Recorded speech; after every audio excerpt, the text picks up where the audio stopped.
Prepare for total domination. I've got a golden ticket. That's a winner! Good day to everyone. It is the winning ticket. You might be wondering why we're a man down, I guess you could say. Well, David's taking the week off. He is out in Los Angeles. Not really taking a week off. He's out there learning some things to be able to help improve our show. He's out at like TikTok Con or something. I don't remember exactly what it's called, but it's something to do with like social media and there's a lot of like TikTok and social media influencers out there. And he's out there spending the week with his daughter for her birthday and for his. So he's getting to spend a little time away. So David, hope you're having fun. But hey, we told him we were taking it over. And David, you left me to my devices and we have taken it over, baby. It is myself, producer Robert. I am joined this week by our good friend, Camo X Auto Guy. Greg Damon is hanging out. And Greg, man, there's been a lot of stuff happening in the world. Like today, it's Friday right now as we're taping this. And today is a historical day about things that happen in the world.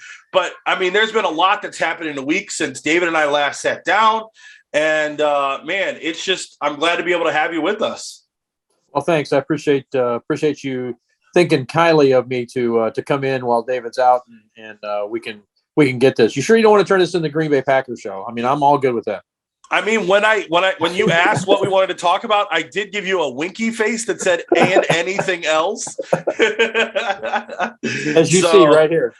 Absolutely.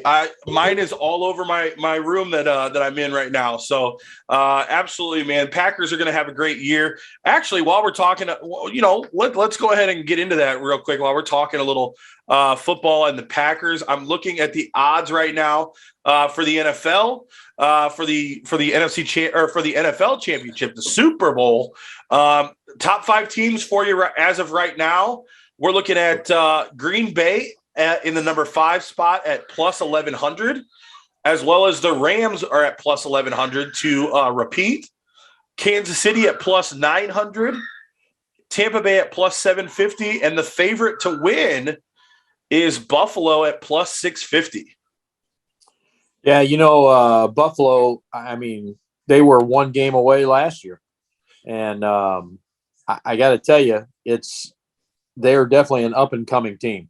They are, I shouldn't say up-and-coming, they're there.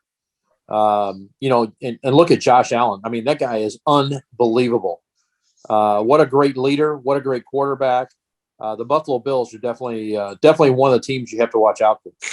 Yeah, absolutely. And one of the jokes that happened during the match this year with Patrick Mahomes and Josh Allen was, they asked Patrick Mahomes, what's one of the scariest things to happen in a person's life?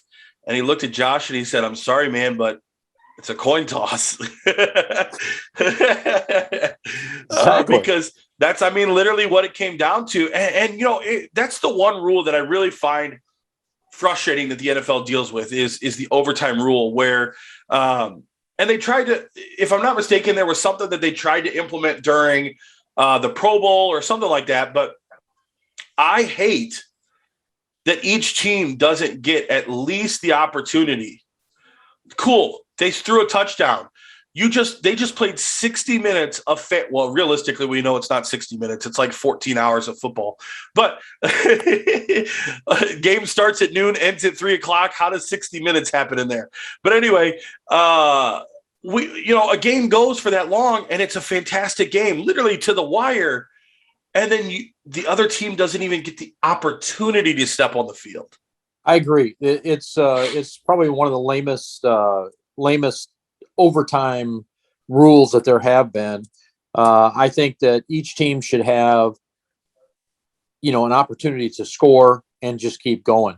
I'm all about, hey, let's just put the ball at the 20-yard line, and you got 4 downs to get in, and you make it great. The other team has 4 downs to get in. You make it great. You keep doing it until somebody can't make it, or somebody, one of the teams doesn't make it.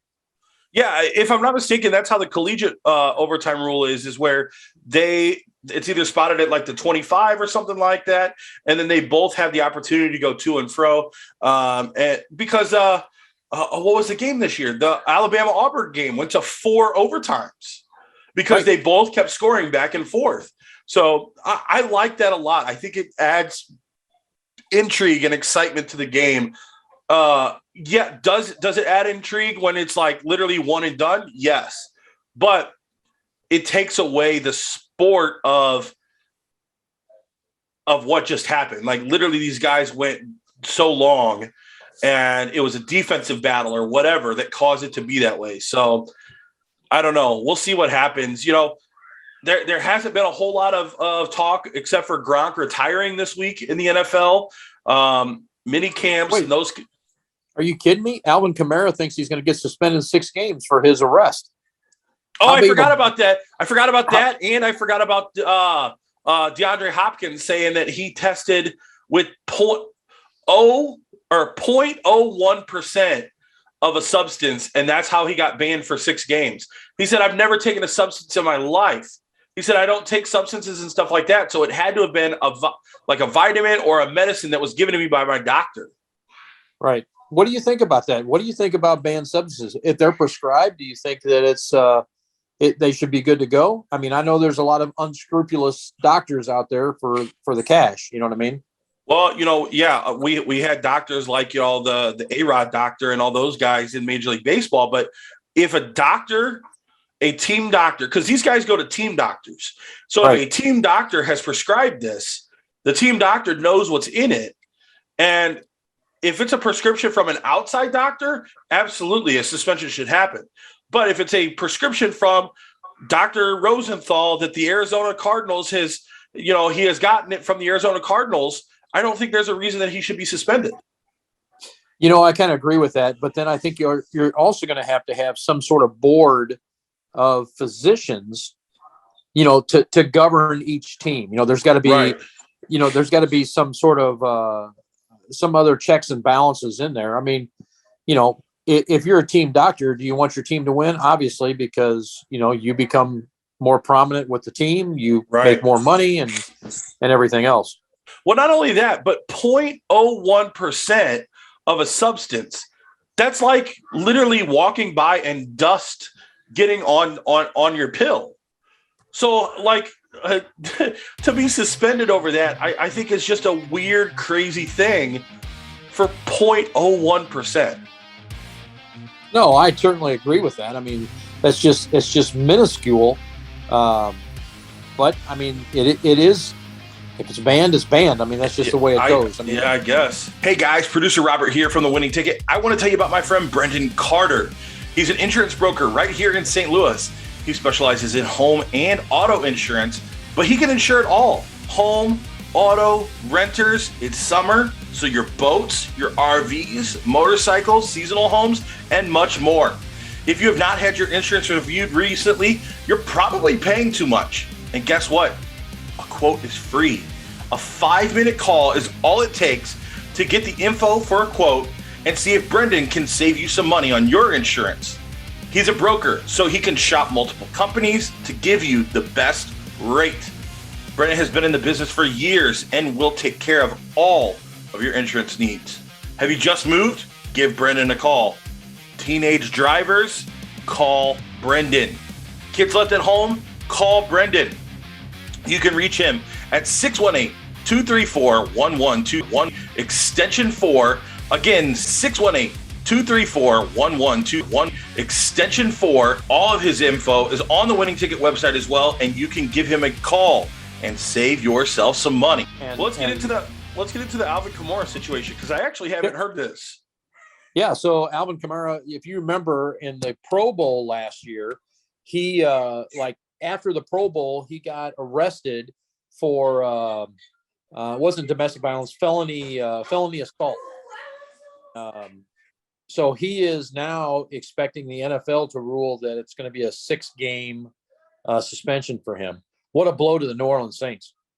Yeah, a big blow. I mean, that's crazy. If he is suspended 6 games, What did they give? What did they give Kareem Hunt when Kareem Hunt had the situation in Cleveland? Did they suspend him 6 games?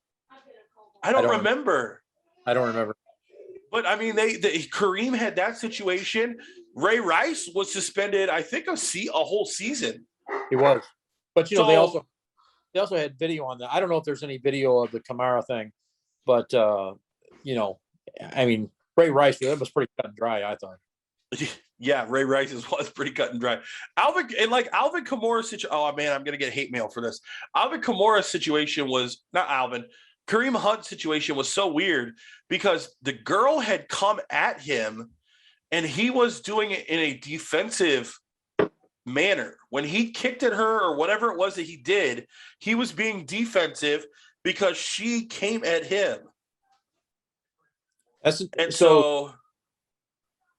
I don't think is domestic violence at all. I think it's just felony assault is what I read. Oh. So, see, I thought I heard something about it was a domestic situation. I mean, you could be right, but I do not know that information verbatim. Okay. Well, then that changes it. I mean, if it's assault, it's assault. But see, there's such a fine line when it comes to the domestic violence situation, because domestic violence, in my opinion, is subjective to quite a few things. Absolutely. So that's where it's kind of iffy. So, well, let's get over to some good news. The NBA draft happened last night. And, we had a kid right here from Belleville West drafted in the 2nd round. EJ Liddell was drafted to the New Orleans Pelicans. And good for this kid, man. I really liked him. I didn't hear a lot about him prior, just because I didn't follow Ohio State or Belleville West very closely. But he did help Belleville win 2 state titles and played 3 years at Ohio State. And now he's heading on to New Orleans and looking to be pretty damn good out there. Yeah, I mean, playing with Zion Williamson, I mean, that's right there is, I'd be all over that for sure. Yeah, and the other 2 other stories is that the Lakers have signed Shaq's son and Scottie Pippen Jr. to summer league deals and the possibility to play in the NBA. But yeah, so they've signed Shaq and Scottie Pippen Jr. They signed I think his name is Sharif O'Neal and Scottie Pippen Jr. to summer league deals, and if they do well enough, that they will have the opportunity to play in the NBA next season. So they're going to play in the G League now? So I think the G League happens during the regular season, kind of like Major League Baseball has the minor leagues that happen during the regular season. And then there's a summer league where like LeBron has played in the summer league when he was coming back from an injury. It's basically like a way for them to further evaluate people. Gotcha. So, but the Lakers are one of the places that Kyrie Irving has said that he wants to go to. And wants to team back up with LeBron. I mean, I guess I'm so over this whole Kyrie Irving thing. It's like, look, dude, you didn't even play a quarter of the season this year. No. And when you play, you acted like you didn't want to be there at all. So, and he's asking for more money for not playing.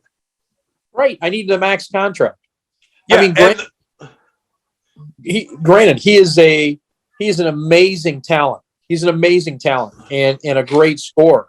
I did read something the other day. They think many of the pundits think that he is going to be gone, and which in turn that means Kevin Durant's going to be gone. But they were saying that they are the front runners to sign Carmelo Anthony. I mean, first of all, he's 400 years old.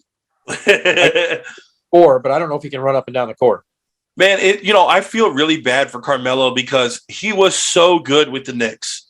He was great with that team, but they never really put anybody around him to help him win. Sure. Like that was the biggest problem. And Carmelo should have, if he doesn't have one, riding a bench, unfortunately, he should have a championship ring. But unfortunately, I don't think he does. And it's sad for such a great player to not have one, but it's unfortunate. I didn't see a lot of teams knocking down the door to trade for Carmelo. I mean, you didn't see anybody towards the end of Allen Iverson's career either. Well, I know, but that was just practice. So, that's hilarious. But let's back up a little bit. Let's talk a little about Kevin Durant. I mean, so I guess Kevin Durant is on the LeBron James "I want to play for every team before I retire" tour. It's like, dude, look. I mean, Kevin Durant. He's my son's favorite player. He is an incredible talent. I mean, that guy. Look what he did for the Nets without Kyrie Irving this year. I mean, he is just night in, night out, just knocking it down, 3 points inside, you name it. He is. He's just an unbelievable player. But I mean, at some point, doesn't there have to be some sort of consistency? I mean, doesn't it have to be consistent that you want to stay with a team and build something? Look, he's already won championships with Golden State. I don't understand why you don't want to build something together. David and Noah both had mentioned this before. And now looking at this situation with Kyrie possibly leaving, I don't think Kevin Durant can win by himself. Agreed. And I think that's where the problem is Kevin has to go somewhere for someone to help him get to the win. Because when he was essentially the leader of that OKC team, they got to the finals, but he couldn't figure out how to get Russell and James to work with him to be able to win that title. When he got to Golden State, he got to take the back burner. Steph took the front. So that's why he was able to win. And now when he came to Brooklyn, he's the front runner again, and he can't figure out how to get James before he left, and now Kyrie and these other guys to be able to help him win. No, I totally understand that. But, you look at when he was in OKC. So he's playing with Russell Westbrook, okay? Another great, talented guy. But you've heard the stories about Russell Westbrook, not a team player.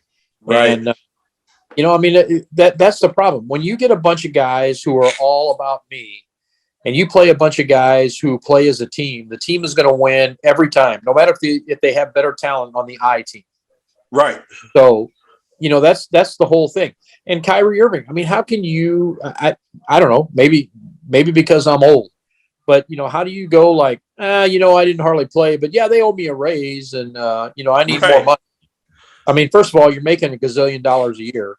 So, and you didn't play. I mean, why can't they say, well, you still owe me 3/4 of your contract because you refuse to get the shot. You refuse to play. So Kyrie is the epitome that there is an I in team, and it's right in the middle. It's right in the middle of the a-hole. That is correct. I want to get your opinion on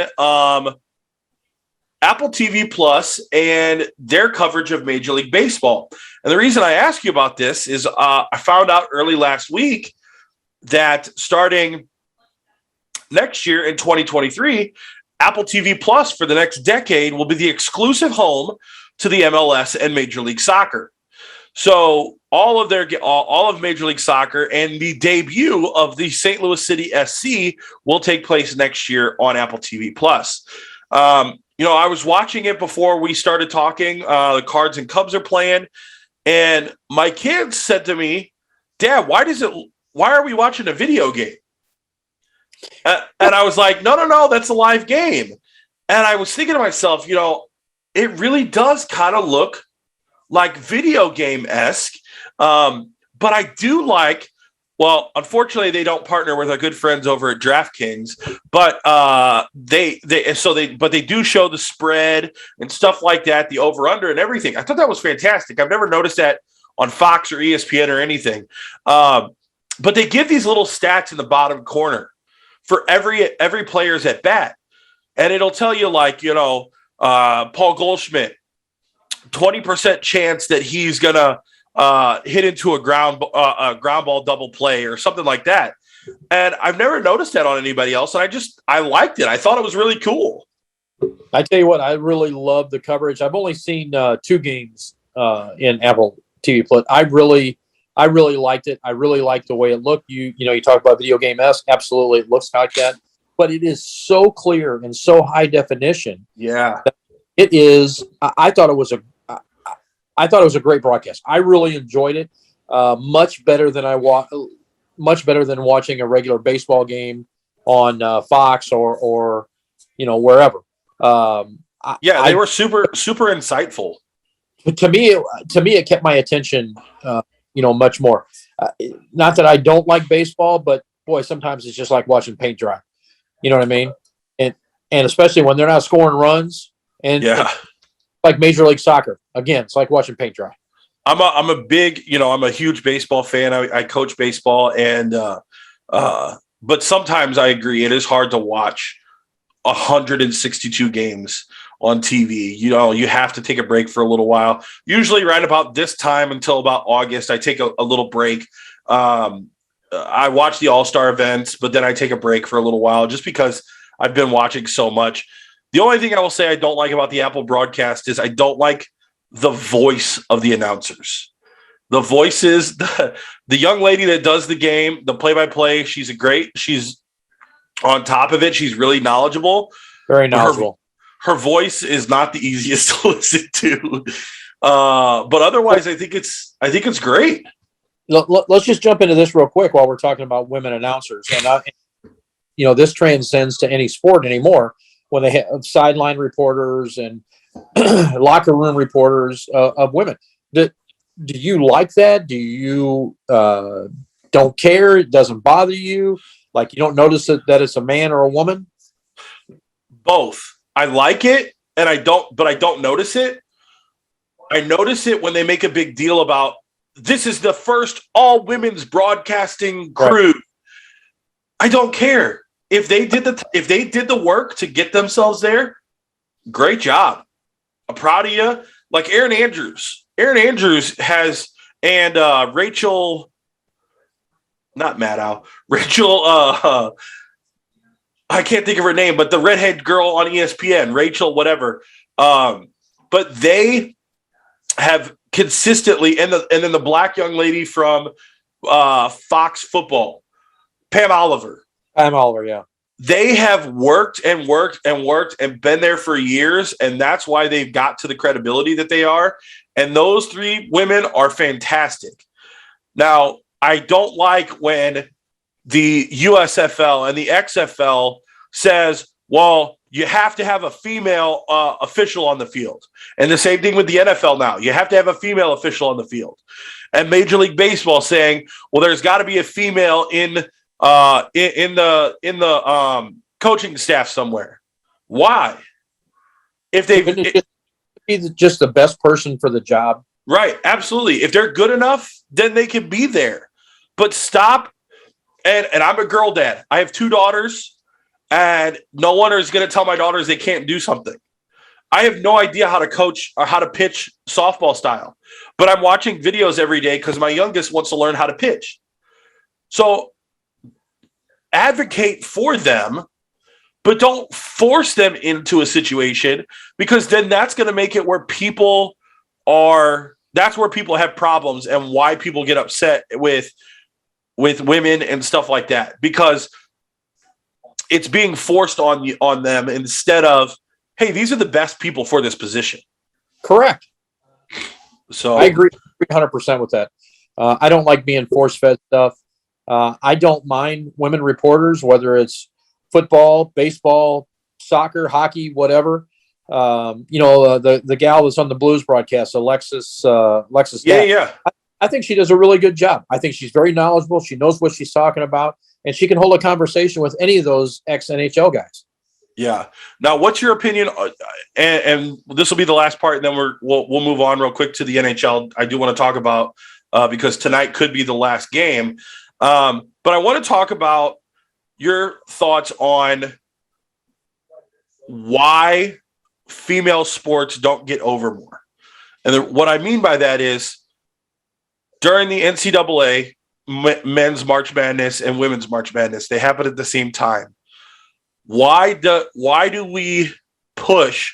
It's probably a dollar thing, but why do we push the men's NCAA more than the women's in that aspect? But I can tell you that when it comes to softball, baseball, we push the women more. And then also when it comes to the national soccer, our men are not as winning as our women, but yet we push the men's brand more than we push our women's brand. You're absolutely correct. I don't know if it's because let's just take women's basketball. Mostly lower scoring than the men. Is there a lot of action? Is there a lot of showmanship or anything like that? Couldn't tell you. As far as the women goes, I was fortunate enough this year to with Incarnate Word. My son that plays football, he plays with 3 kids that their sisters play on this Incarnate Word basketball team that have won back. That team is great. I got to see them in person. Scary. I've seen them a bunch this year. They're scary good because even their youngest kids or their third line coming out, they do the same stuff as the first line. Yeah. So really scary. I mean, very machine-like and can just take down anybody. But I don't know if that's the showmanship. There's no dunking going on. There's no pointing fingers. There's none of that stuff. I mean, to me, probably the best women's sport that I have ever watched, and I'm a huge fan of it, is women's volleyball. I don't think there's anything like it because there are tons of volleys back and forth. It's not like men's volleyball where it's like set, slam, slet, slam, where you get, women, it's back and forth, and it's working hard for it. I think it's a great, great sport to watch. Yeah, I got the opportunity this year to help with the women's volleyball team at the high school that I help at, and it was really cool. I've never been to a volleyball game. I've never coached a volleyball team, but they needed help this year, so they asked if I would assist. And man, I learned a lot. It was a really cool sport, and I want people to take the time to change from always watching the men's sport to give the women more opportunity because they are just as talented as the men. No, absolutely. Absolutely. As long as you keep it in the same context, absolutely.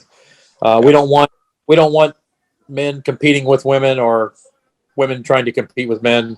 That's something for a whole nother show. That's one of the ads that one of these governors for the state of Illinois has is one of my things is we will not allow boys to compete in girl sports. And I'm like, did you really need to put that in your ad for governor, man? Like, we understand. Yep, I agree. Let's circle back to football real quick, if you don't mind. How about the youngest Manning committing to Texas? I forgot about that. I was watching everything yesterday about that, and I completely forgot. I'm surprised, Texas. Texas. I'm not surprised. I don't think that he could. I don't think he could walk in the SEC. Not because he can't compete, but because you look at Eli. He was a star at Ole Miss. You look at Peyton. He was a star in Tennessee. I think he wants to kind of make his own way.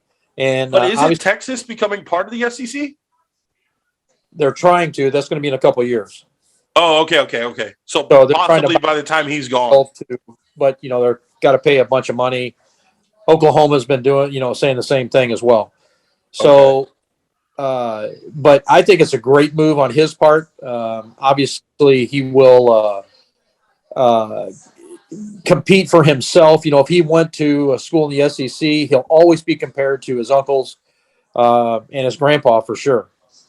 I'm surprised he didn't go Pac-12 though, and go play for a school like USC, Oregon, and play out there. When I heard Texas, I understand what you're saying, the SEC, but when I heard Texas, I thought, it's Texas. They haven't really done anything in a long time. So I didn't think of it being a good choice for him. I figured if he was going to play, he was going to go to either an SEC or he was going to go to Pac-12. Yeah, I didn't think that he would go Pac-12 at all. I was really thinking he was probably going to go somewhere maybe in the Big 12.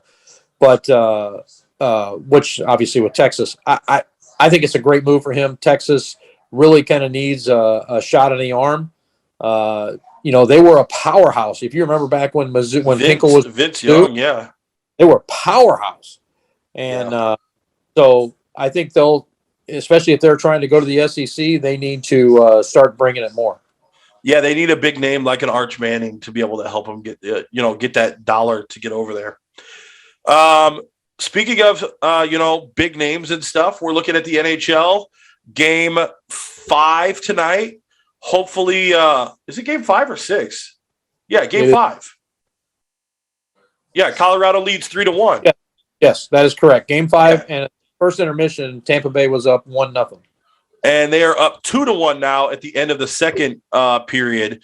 So Tampa but they said Tampa was down 2-0 last year, came back to win the series, and they were down 2-1, 2-0 in one of the earlier rounds this year, came back to win. So Tampa's fighting and clawing to get to that third championship. Do you know that Pat Maroon's name is spelled 3 different ways on the Stanley Cup? I did. We talked about this last time. Oh, yeah, that was with you. Okay, yeah. I find it so funny that they do that they spell it differently. I think it's pretty funny. It's there's a certain jeweler that puts all the names on the Stanley Cup, and they say if they had all the rings on there, that the Stanley Cup right now would stand 8.5 feet tall. Correct. If you ever go to the Hockey Hall of Fame in Toronto, I recommend for everybody. They have all the rings and all the stuff there. It's really cool. And are they stacked? Are they like stacked on top of each other, or are they in their own like play cases? Okay. But they sometimes the real Stanley Cup's there. You get your picture taken with it too. So yeah, because that's one of the only trophies that they don't give the actual trophy to the team. The team keeps it for a period of time, and then it goes back to the Hockey Hall of Fame. Now they do make smaller Stanley Cups that they give away to each player on the winning team, and I think the referee crew gets them as well. Wow, that's cool. I didn't know the referee crew gets it. Yeah. That's pretty awesome. I think it's, obviously the most, it's definitely the most noticeable trophy in all of sports. Well, Greg, last thing before we get out of here, man, I know I'm a big pro wrestling fan. I'm assuming you are because we talked before and you were heading down. So you know that on Sunday is AEW and New Japan's Forbidden Door. And I only want to bring this up because the last time David and I talked, David said there's no way that they put odds out on pro wrestling because of the fact that it's fixed. And David, what? It's fixed? First of all, let's be honest here, Robert. It's not wrestling, it's wrestling. Wrestling. WRASSLIN. Right. It's wrestling. And you're telling me that that's fake? Come on, man. I can't believe when somebody jumps off the top turnbuckle and puts their boot in your throat, and then you get up and smack them in the face. It's not real. That's real. Well, David, I found, and I'm talking to David in this aspect. I know your name is Greg. David, I found our good friends over at DraftKings put odds out on the 5 championship matches that are taking place on Sunday. And purposely, I want to give these odds out just because David said that there was no chance in hell that there are odds for pro wrestling. So the first ever AEW All Atlantic Championship match. It's a fatal 4-way. And these odds were actually put out prior to today because there has been a little bit of change. Tomohiro Ishii has been hurt. He will not be competing in the match. But the favorite to win this match is Miro, or as most people know him, Rusev from WWE. He is now in AEW. Rusev is favored 125. Everybody else is 400-1 odds to win that match. The AEW Women's World Title. Do you watch AEW, Greg? You know, I got to tell you, I haven't really watched wrestling for quite some time. I mean, you want to talk old school, Brutus the Barber Beefcake or Randy Macho Man Savage or anybody like that. We can go back to Wrestling at the Chase with, Harley Race and Jack Briscoe and those guys like that. Hey, Wrestling at the Chase is coming back August 27th and 28th, the NWA 74. My wife and I went last year to NWA 73, and we went to the Women's Empower pay-per-view, which was really cool. Really, really cool. And it was awesome to just be in that building for the pay-per-view. But the Women's World Championship match, the champion Thunder Rosa taking on Toni Storm, former WWE superstar. Thunder Rosa is favored 300-1 odds in that match. The IWGP United States Championship match, Will Ospreay taking on Orange Cassidy. Will Ospreay, the champion, is favored at minus 1,900. Wow. So I'm assuming that's 19-1 odds. Is that what that means? I think so. Yeah. Minus 1,900. The IWGP World Heavyweight Championship. This is the same title, Greg, that the likes of Vader carried, that I'm trying to think of Ron Simmons has held. This is the same IWGP World Championship. The champion Jay White is actually favored to lose to Adam Cole at 19-1 is the odds there. And then the interim AEW World Championship, because CM Punk was hurt. And this is a match that people have been waiting for about 3 years now. Jon Moxley, as most people know him as Dean Ambrose from WWE, is taking on Hiroshi Tanahashi, and Moxley is favored to win that match at minus 900. So those are the odds. David, I told you I'd find odds on pro wrestling. Don't tell me you can't find them. So, but Greg, man, I've had a great time sitting and hanging out with you. We've got to talk a lot. We didn't talk a lot of Packers because there's been a lot of stuff going on otherwise. But Greg and I are working as soon as things slow down a little bit for me. Greg and I are going to be working on getting a Packers podcast together, hopefully before training camp starts. So be on the lookout for that. It'll probably post right here on the Winning Tickets page. That way it's easy for us for you to be able to find it, because we all know that you guys love the Packers as well, just as much as we do. If you don't, you need to change. I was at the bank today, and this lady said she was a Cowboys fan, and I booed her in the bank. Maybe that's why I didn't get the loan I was asking for. Maybe so. You know, the Packers have 2 off weeks this year, right? We have a bye week, week 14, and we play the Dallas Cowboys. That is correct. So we're they have 2 bye weeks. They said that they're gonna start making, AT&T Stadium the where the Super Bowl is going to be played. They don't have to worry about a home team playing in their stadium anymore. I love to rip on the Cowboys. It's one of my favorite things. I've got some friends. Obviously, as I said, my son plays football, so a lot of the parents like the Dallas Cowboys. I love to rip on the Cowboys, but for me personally, because let's face it, Robert, we're football fans. I mean, obviously, we love we're football fans. I don't think the Cowboys will ever come close to a Super Bowl with Dak Prescott and Elliott on that team. I think that I don't think Dak Prescott is an elite quarterback, and I don't think Ezekiel Elliott's got anything in the tank anymore. Yeah, I think after Zeke got hurt a couple of years ago, I think it kind of ruined things. I don't think they will go to another Super Bowl unless Jerry Jones is gone, because Jerry is in my opinion, is the biggest problem there, because he thinks that he knows exactly what he's doing. He got lucky in the 90s with Troy and Emmett and Dion and Michael Irvin and all those guys playing and getting to the Super Bowl. But now he has not had a good track record. Well, Tony Romo was a good quarterback, but if you would have put actual players around Romo, they could have gone to the Super Bowl. Well, they say that about Green Bay, though, as well. Green Bay's at least been in the NFC Championship for the last. But I know. We know that. Think about it with the, how many big name receivers has the Packers ever had? They had, obviously, Devontae Adams. But, he came up, what was he, a 4th round pick, I believe? Yeah.